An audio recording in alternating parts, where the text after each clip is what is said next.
things. And this is true whether you've got Democrats or Republicans in the office. You have the moving back and forth through the revolving door.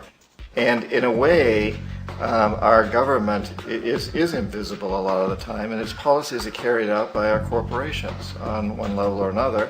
And then again, the policies of the government are basically forged by the corporatocracy and then presented to the government. They become government policy. So it's an incredibly cozy relationship.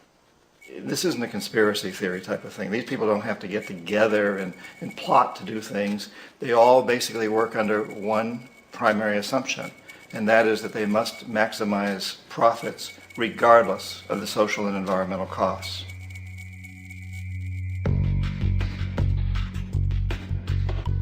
This process of manipulation by the corporatocracy through the use of debt, bribery, and political overthrow is called globalization.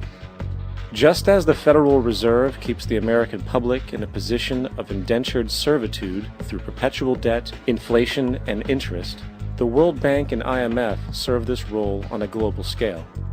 The basic scam is simple. Put a country in debt either by its own indiscretion or through corrupting the leader of that country, then impose conditionalities or structural adjustment policies, often consisting of the following. Currency devaluation.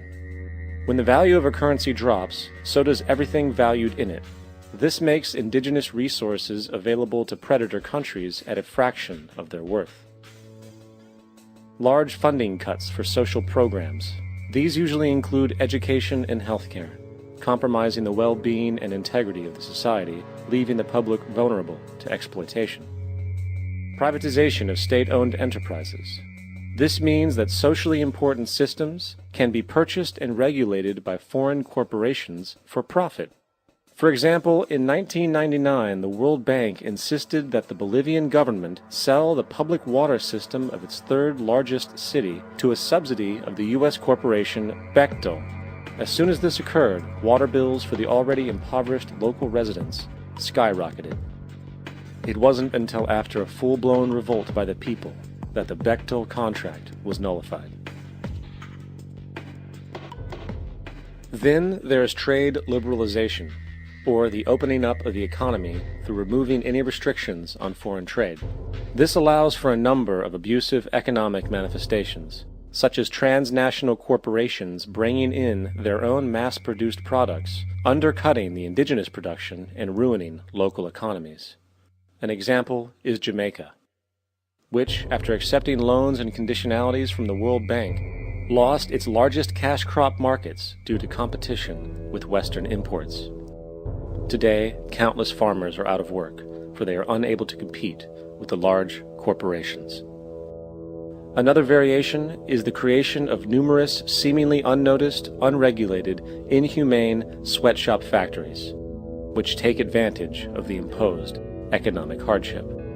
Additionally, due to production deregulation, environmental destruction is perpetual, as a country's resources are often exploited by the indifferent corporations while outputting large amounts of deliberate pollution.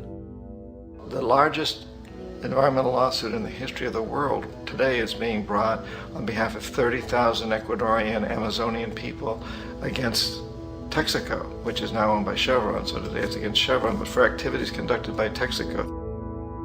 Estimated to be more than 18 times what the Exxon Valdez dumped into the coast of Alaska. In the case of Ecuador, it wasn't an accident. The oil companies did it intentionally. They knew they were doing it to save money out there rather than arranging for a proper disposal. Furthermore, a cursory glance at the performance record of the World Bank reveals that the institution, which publicly claims to help poor countries develop and alleviate poverty, has done nothing but increase poverty and the wealth gap, while corporate profits soar. In 1960, the income gap between the fifth of the world's people in the richest countries versus the fifth in the poorest countries was 30 to 1. By 1998, it was 74 to 1. While global GNP rose 40% between 1970 and 1985, those in poverty actually increased by 17%. While from 1985 to 2000, those living on less than $1 a day increased by 18%. Even the Joint Economic Committee of the U.S. Congress admitted that there is a mere 40% success rate of all World Bank projects. In the late 1960s, the World Bank intervened in Ecuador with large loans. During the next 30 years, poverty grew from 50% to 70%. Under or unemployment grew from 15 to 70%. Public debt increased from 240 million to 16 billion, while the share of resources allocated to the poor went from 20% to 6%. In fact, by the year 2000, 50% of Ecuador's national budget had to be allocated for paying its debts. It is important to understand the World Bank is, in fact, a U.S. bank, supporting U.S. interests. For the United States holds veto power over decisions, as it is the largest provider of capital. And where did it get this money? You guessed it, it made it out of thin air through the fractional reserve banking system. Of the world's top 100 economies, as based on annual GDP, 51 are corporations, and 47 of that 51 are U.S.-based. Walmart, General Motors, and Exxon are more economically powerful than Saudi Arabia, Poland, Norway, South Africa, Finland, Indonesia, and many others. And, as protective trade barriers are broken down, currencies tossed together and manipulated in floating markets, and state economies overturned in favor of open competition and global capitalism, the empire expands. You get up on your little 21-inch screen and howl about America and democracy. There is no America. There is no democracy.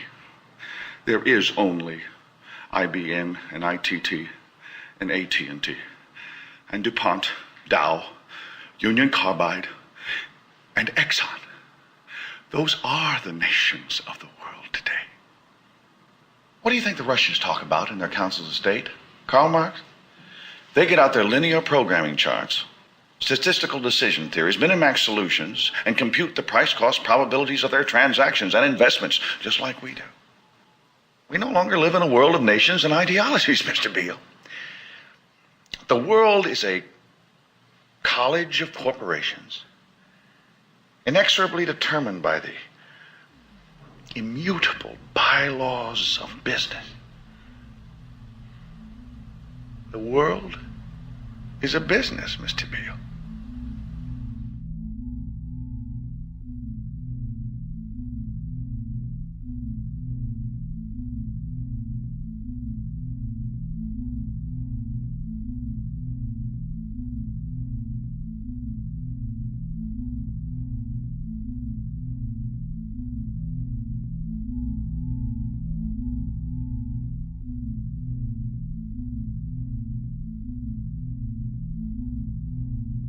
The world is being taken over by a handful of business powers who dominate the natural resources we need to live while controlling the money we need to obtain these resources. The end result will be world monopoly, based not on human life, but financial and corporate power. And as the inequality grows, naturally more and more people are becoming desperate. So the establishment was forced to come up with a new way to deal with anyone who challenges the system. So they gave birth to the terrorist. The term terrorist is an empty distinction, designed for any person or group who chooses to challenge the establishment. This isn't to be confused with the fictional Al-Qaeda, which was actually the name of a computer database for the US-supported Mujahideen in the 1980s.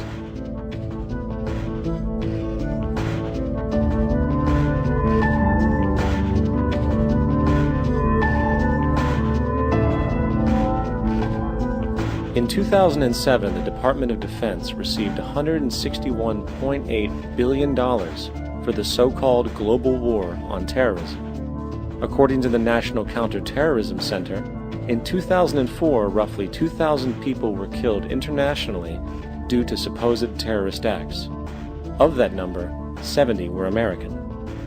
Using this number as a general average, which is extremely generous,